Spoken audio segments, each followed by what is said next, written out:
Marami din tayong mga kababayan ang bubiyahe na para magbakasyon sa Holy Week. Alamin natin kung marami pa rin ang pasahero sa mga airport kahit na nagbabadya ang pagtaas ng tiket ng eroplano. At live mula sa NAIA Terminal 3, may umaarangkadang balita si Angela Babad. Angela, kamusta ang sitwasyon dyan sa NAIA Terminal 3? Jack, sa kabila nga ng patuloy na tensyon sa gitnang silangan ay nakita pa rin natin na patuloy pa rin ang pagdagsa ng mga biyahero dito nga sa NAIA Terminal 3. Ito nga ay kahit nauna nang inanunsyo ni DOE Secretary Sharon Garin ang nagbabadyang pagtaas ng airfare. Dahil nga yan sa patuloy na pagtaas din ng jet fuel.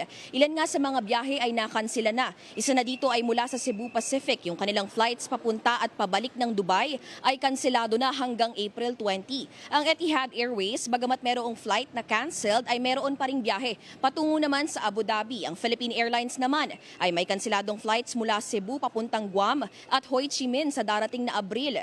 Sa domestic flights naman ng PAL, kanselado na rin ang ilang biyahe mula Cebu papuntang Ozamis at Calbayog.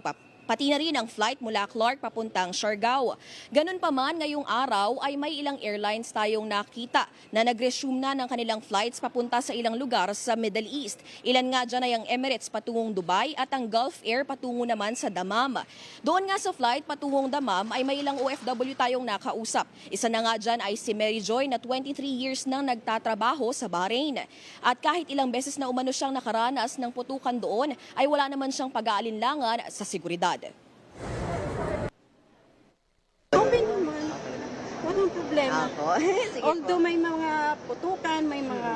Pero na-intercept nila. Kagaya nung isang araw o kahapon lang, mga 50 missiles yung na-intercept ng Bahrain.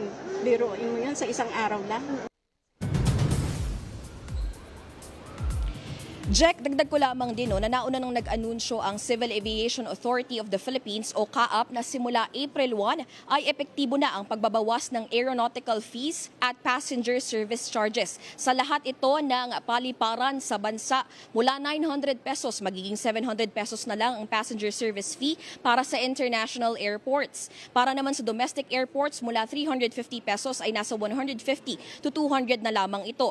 Ganito rin sa Principal Class 1 airport na mula 300 ay nasa 150 to 200 na lamang din. Sa Principal Class 2 naman, mula 200 ay magiging 100 na lang at sa community airports mula 100 pesos ay 50 pesos na lamang ito.